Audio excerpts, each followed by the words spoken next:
think is going to win? Because we're about to dive right into the match. I don't want to root for the bird, so I'm gonna go for my energy brother Doomwake here, and I hope the bird gets taken down once and for all. All right, it's the final match number 5 of week number 1, MTGO Masters Season 2 Modern Horizons. We're about to get into it, and we got to look at opening hands here. I got to say, one looks pretty bad. The other one is on the Nadu side.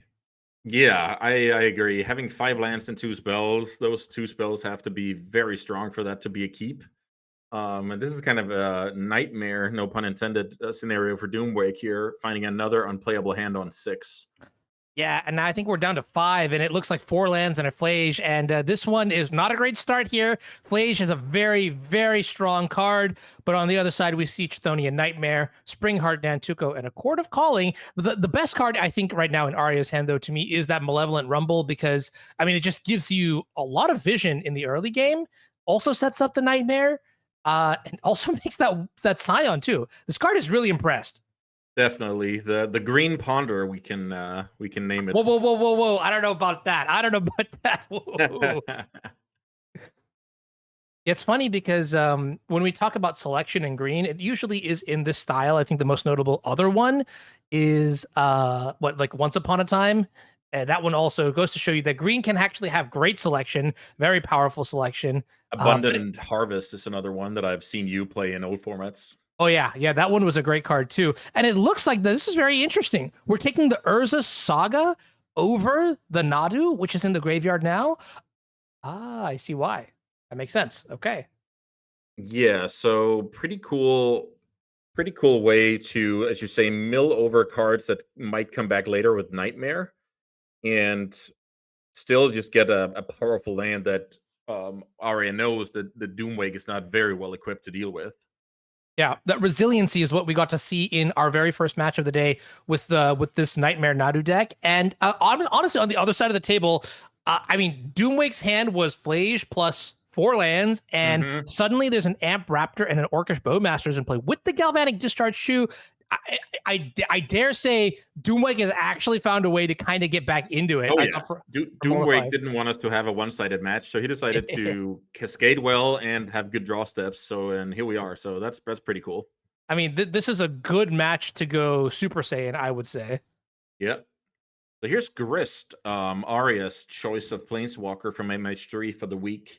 Grist is this 1 mana, 1/2 Death Toucher, and if a creature enters the battlefield from your graveyard, you can pay 1 green and flip it into a value Planeswalker. That kind of, it makes a 1/1 insect like the 3 mana Grist we know a bit better, and -2 is destroy an artifact or enchantment.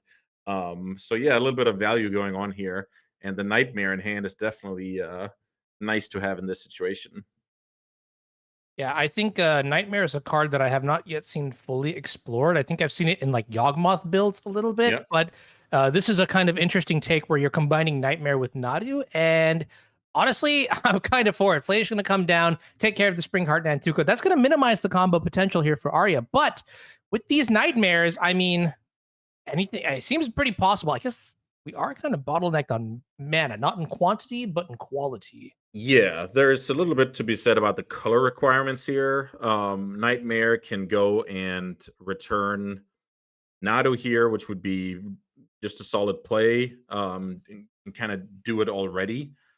Then you can flip the Grist with the remaining green mana, and yeah, this could be very interesting. Okay, yeah, so this is kind of interesting to me because, you know, we're talking about color requirements here, and we look at the past Pro Tour, right? Most of these Nadu builds that we saw were generally like 2 colors, maybe splashing white for 1 or 2 or 3 cards, right? There were never, there was nothing that was ever like really, really cemented into a 3rd color. But this build seems pretty reliant on, you know, activating or accessing that black mana for, you know, multiple Chthonian activations. So we see the choice of reanimation target here being the Nantuko, and that's why we waited so long with our land drop from Arya's POV. Pretty cool play. The Grist is flipped, and we get a 1/1 from the Nantuko trigger. So this is just an attempt to grind out and dominate the board and then win eventually. remember the saga is taking up, which will get Shuko, and I assume that's the turn where Arya wants to time it, where that's the turn I'm going to reanimate Nadu and kind of go for it. But in the meantime, I want to stabilize the board and protect my Planeswalker. Hey, here's another Amped Raptor coming down, spinning the wheel. A lot of energy, and Ooh, it's going to reveal very nice another. hit.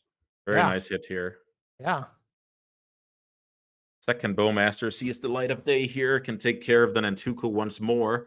From Doomwake's point of view, he doesn't know that Arya has access to more energy, right? I guess the second Nightmare because it gets returned. That's on me. Okay, Yeah, so yeah. You're going to have Doomwake kind of the. knows this is not gonna last. So yeah, Doomwake has to find a way to get it over with before the machine of just grinding nightmares takes over. Yeah. I mean, is there a world where his grind, like him playing nightmare after nightmare, can maybe get him out of this situation? Who's actually got the better Chthonian nightmares? That's a great question. Probably the green deck, I would say, since it kind of has a combo built in, and the Shuko is coming uncounterable very soon. Okay. Also worth noting is Discharge can just take down a Planeswalker here. Doomwake has 1 energy left in reserve, so yeah, I'm interested to see what's happening here. It looks like he sent the squad on Grist. Yeah, so Grist survives unless he's willing to spend a removal spell on it, and he's not because he's afraid of dying to Nadu. So Yeah. he's kind of pinched here. So trying to reduce Arya's life total while not just being completely naked to the combo, kind of similar to what happened in the previous match. Right. And I guess this is kind of interesting. Grist plus Court of Calling gets you a little bit more accessibility into your deck. I guess the Orcish Bowmasters also helps. So, yeah, I mean, this is once again very close, keeping in mind that Doom is on a mulligan to 5. So anything that he's actually really able to muster here is like, very well Oh, done. for sure. He's Yeah. playing with house money. He already overperformed here. We're just happy he's still in the game. Yeah. But yeah, not having a second black source here really does limit the potential for what Arya is able to do. That being said, I'm not trying to say that Arya is out of it. In fact, next turn, the Urza Saga is going to tick up to 3. We're going to be able to make a construct this turn if we really want to. And then we can search up a Shuko and try to go for it.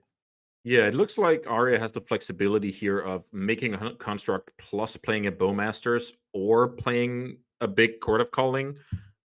Lots of flexibility here with passing with all that mana. All right. Well, what's next here? Let's talk about this. Let's do a little bit of speculation. I'm going to lean on my expert here. What does Devin need to draw in order to take this game? His board looks reasonable, but Yeah, so let's see. Did Doomwake just bin a Fable from Surveil? I think so, actually. Yeah, Yeah. Raucous Theater. Yeah, yeah. Yeah, so that tells me that the fact that Ursa Saga is ticking up and he knows about Recurring Nightmare in Arya's hand and Nado's in the graveyard, so that's like a level of desperation. That's usually a good idea, right? Because you kind of know what's coming. It's open information. Yep. And Arya's life total is simply too high to just win an aggressive game here. So it looks like Doomwake will have to, get through a turn where Nadu hits the field, Nadu gets equipped, and then he has to respond with the discharge to kind I'm of. going to paint a different picture for you. What if he milled the Fable to guarantee a 5th card for Flage? Does that pivot the picture? Does he look a lot stronger now? Okay, that's not a bad one because he just drew Arid Mesa for the turn, so we didn't know about that. And if the discharge was going to be the 5th card in the yard, he wouldn't have the discharge to disrupt the combo, right? So yeah, okay, I can see it. Yeah, I don't disagree. And also, Fable is like this very medium card that is not gonna, beat the unfair angle of Arya's deck. Okay, well, this is very aggressive. We see it here now, right? Galvanic Discharge, getting rid of an insect token, and then buying back Flage. I mean, this is crazy because we were looking at this Galvanic Discharge. We know about the Nightmare. We know about the Nadu. So the fact that we are going shields down here like this is honestly kind of a statement. So it looks like we have a very cool response here by Arya. I was wondering why would you do this with Flage on the stack and not in response to the trigger?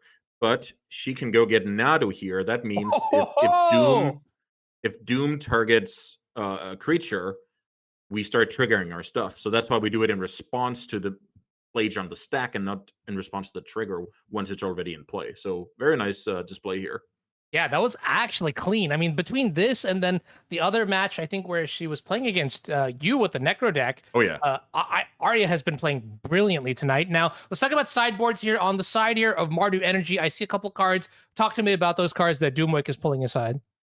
Yeah, it looks like he's interested in some more removal and possibly some graveyard cards. So there's this little sub game of how much do I want to rely on my Chthonian Light, the Nightmare, after sideboard in a matchup like this when I can see my opponent has graveyard hate available. And funnily enough, we see Doomwig actually cutting his copies of Nightmares. Let's see what Arya does on the other side. Looks like trimming a Nightmare, hedging a little bit against Graveyard Hate. I'm actually not sure what was added. I think Haywire Might was added. Okay. Yeah, I see Wear Tear coming in from Doomwake's side. So both players saying, hey, we need a little bit more of interaction here. But what's really funny to me is that both players are also sort of like dialing down on the Nightmare Yeah. package. So it's kind of just like the Spider-Man meme right now, right? Oh yeah, it's it's pretty cool. This information game that you only really have access to if you're doing coverage, right? When you play, you can Yeah. only have like an educated guess on what the opponent's doing. But the good thing for Doomwig is his disenchant effects are going to be good against Shuko and Saga regardless. So Very good point. Yeah, yeah. Now this is a question. Do you take the risk here? I see one land in in Doomwake's hand, and a lot of 1-mana spells. yeah, so let's see. The thing is, he will have. Well, he already made the decision. So the thing is here, if he wants to make a play turn 1, he can't surveil. So that was even an option to surveil. And also now the Galvanic Discharge is uncastable. So it's only the Thoughtseize and the Ocelot's Pride that can get cast while he's kind of stumbling. So yeah, this is I can see why this is a keep. Like you can play 3 spells consecutively, and if you find the second land, you're golden. So okay, I respect the keep. Yeah. All right. Well, here's our Boreal Grazer this time putting a land into play. Thoughtseize is the pickup for Doomwake. We did not hit land number 2. So now we got to figure out what's the move. And he's going to play Ocelot Pride this turn. Get on the board, get an energy. Yeah, this is interesting because Nadu in Arya's hand would be a complete disaster for Doomwake here. But I really like how he kind of says, okay, I can't beat the upper third percentage of hands, but I'm just gonna build my board and try and do meaningful stuff that way. And then he can go back to back Thoughtseize from now on, which is okay. I respect it.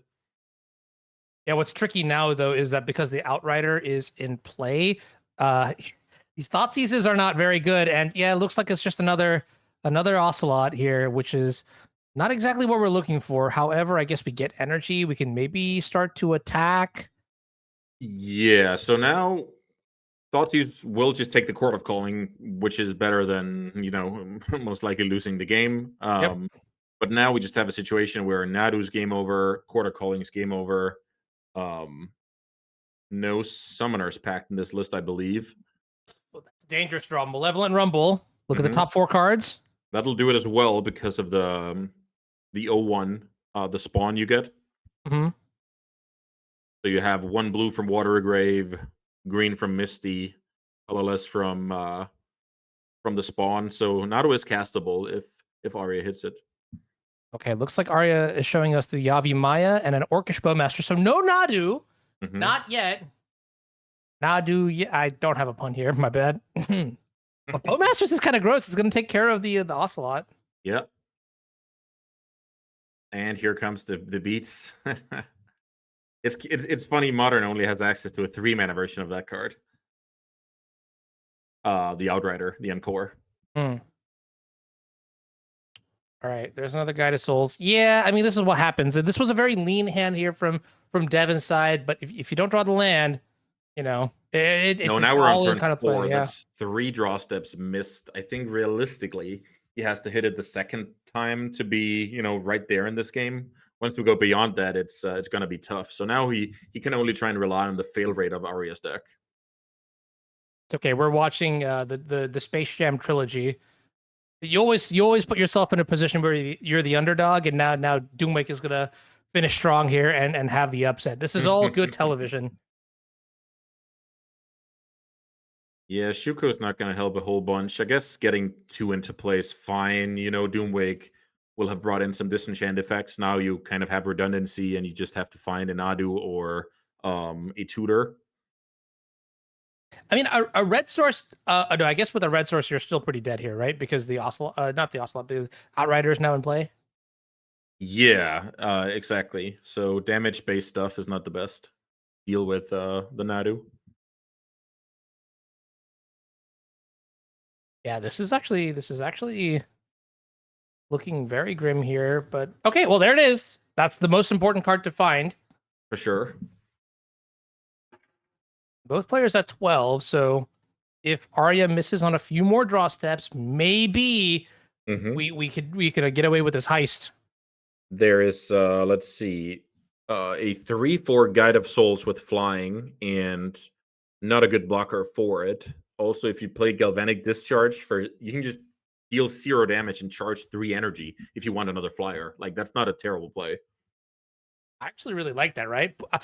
This is my gut reaction, which is we just need to kill Arya here. I don't think we're gonna try to interact with the combo. I think we're just gonna try and get as lucky as we possibly can and Mhm. finish the game, denying draw steps that way. But it looks like Devon's thinking this Galvanic Discharge. If my opponent plays a Nadu, no, you can just respond with the Encore Outrider's abilities. So yeah, I could be missing something, but it looked like just using Galvanic Discharge as a energy ritual, Ooh. so to speak, and I don't just know if you saw that, but it's bird time. oh, Yeah, Undercity Sewers. okay. Failing So to now we defend. kind of see what the Galvanic Discharge can do on defense. I did not. Okay. I guess I missed the surveil. Yeah. Okay. Yeah, it was a moment, and it blinked, and now, I mean, honestly, it's not really a great target here. You probably have to get rid of the. Well, I guess you have to just get rid of the Nadu and hope Yeah. for it because I mean, Arya has not 1 layer, but 2 layers, So that is 3 how many layers. triggers? Let's see. That would be creature number 6. So that would mean 12 triggers in response. That's a lot of Yikes. Yep. So now let's see. Here comes the discharge. Okay, it's just good television. It's just good television. 12 cards one time? Yeah, we can. And then on those 12 cards, there can be another Nadu, there can be another Court of Calling. Oh, and Nadu number 2 is already there, so Oh, okay. yeah. Which resets, so now everything can get targeted twice again. Yep. Oh, by That's the way, the what's Sun Cleanser, I missed that was even in Arya sideboard, but that card is very, very good against anything energy. mm-hmm. Pretty cool card. I believe it's kind of old, and maybe it's made for poison M19. counters or something back in the day. I'm not even sure. Yeah, M19 was a long time ago. So yeah, pretty smooth Nadu things going on here. How do you feel about this card, Nadu? You mentioned that you were kind of okay with Grief. Are Oh, you yeah. okay with Nadu? I think the main thing about Nadu is that it makes coverage of especially live magic a bit iffy. Mm-hmm. Where there's a lot of stuff to keep an eye out for that doesn't, translate very well as entertainment. So that's why I think that card is different. And if the numbers show that it's too strong, then maybe Modern is better without it. Fair enough. Yeah. We do have a pretty exciting twist for next week. One that I'm sure will make viewers everywhere pretty happy. I'm going to wait till Will's back because it's actually pretty cool here. But as we look at the match here, Arya going down to 5, and with Springheart and Nantuko in play, I think the writing is more than on the wall here. Yeah, because now we get to kind of reset our not doing and continue with the equips. I can't remember how Arya actually finishes the game here. Let's see if there's an endurance in this deck. There is an endurance in this deck. So yeah, so it's pretty convoluted. Let's see. How does she Uh-oh. actually? I'm trying to find out how she actually finishes the game. Is there a copy of Thassa's Oracle? There is not a copy of Thassa's Oh. Oracle. You can make infinite mana with Sylvan Safekeeper and Endurance, but that takes a lot of clicks. Yeah, yeah.